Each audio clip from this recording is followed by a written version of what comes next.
Halaman 112 ini memberitahukan tentang bagaimana cara belajar yang baik. Langsung saja, ini dia.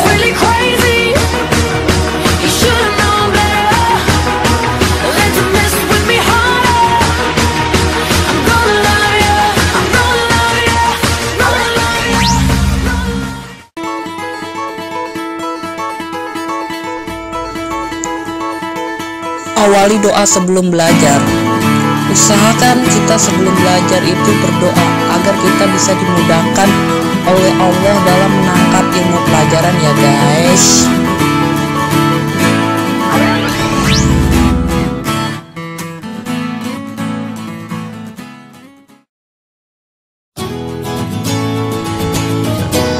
Kita boleh menghafal 100% pelajaran, tetapi usahakan kita paham terlebih dahulu materi yang kita pelajari.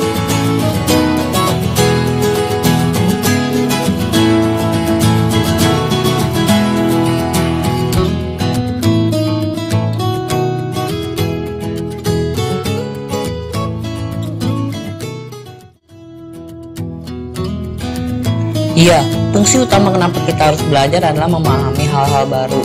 Kita boleh hafal 100% semua detail pelajaran, tapi yang lebih penting adalah apakah kita sudah mengerti betul dengan semua materi yang dihafal itu.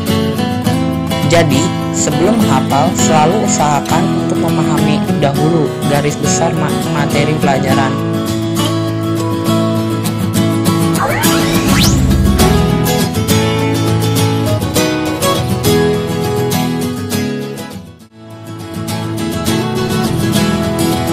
Biasakan sebelum kita belajar, bacalah terlebih dahulu materi yang kita pelajari, baik itu matematika maupun pelajaran umum. Membaca adalah kunci belajar. Supaya kita bisa paham, minimal bacalah materi baru 2 kali dalam sehari, yakni sebelum dan sesudah materi itu diterangkan oleh guru.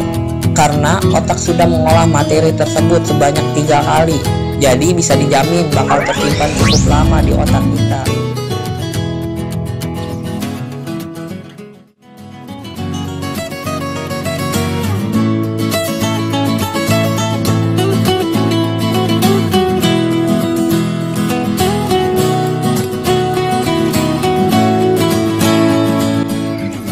Mencatat pokok-pokok pelajaran.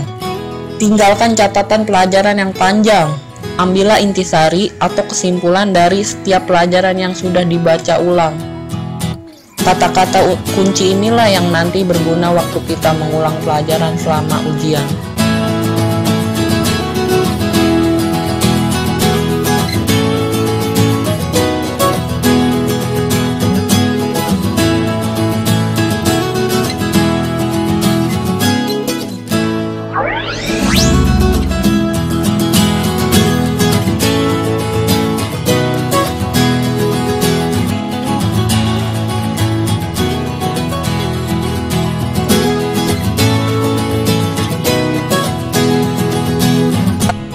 Catat di buku tulis kalian, lalu hafalkan kata-kata kunci.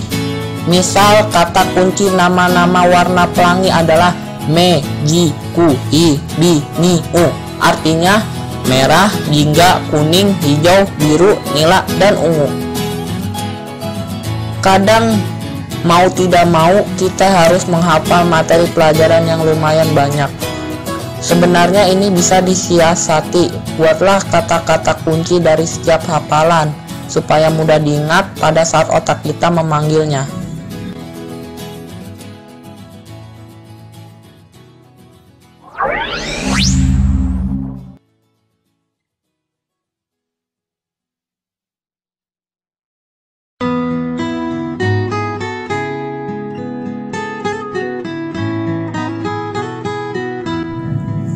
Bangun suasana belajar yang nyaman. Banyak hal untuk membuat suasana belajar kita menjadi nyaman, baik itu di sekolah maupun di rumah. Salah satunya dengan membersihkan ruangan tempat belajar kita.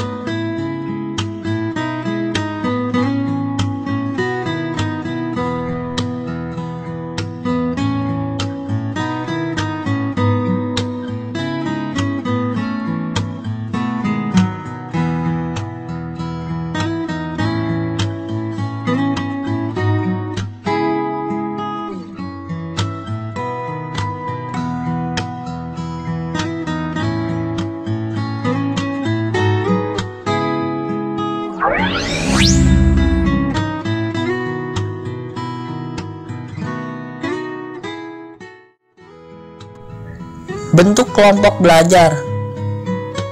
Kalau lagi bosan belajar sendiri, bisa belajar bareng dengan teman. Tidak usah banyak-banyak, karena tidak bakal efektif. Maksimal 5 orang.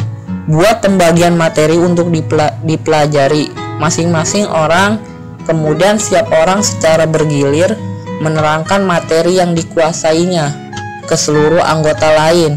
Suasana belajar seperti ini biasanya seru dan kita dijamin bakalan susah untuk mengantuk.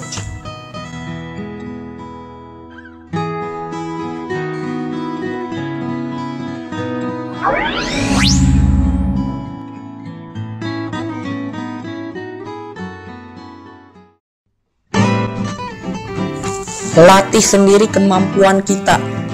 Sebenarnya kita bisa melatih sendiri kemampuan otak kita pada setiap akhir bab pelajaran. Biasanya selalu diberikan soal-soal latihan. Tanpa perlu menunggu instruksi dari guru, cobalah jawab semua pertanyaan tersebut dan periksa sejauh mana kemampuan kita. Kalau materi jawaban tidak ada di buku, cobalah tanya ke guru.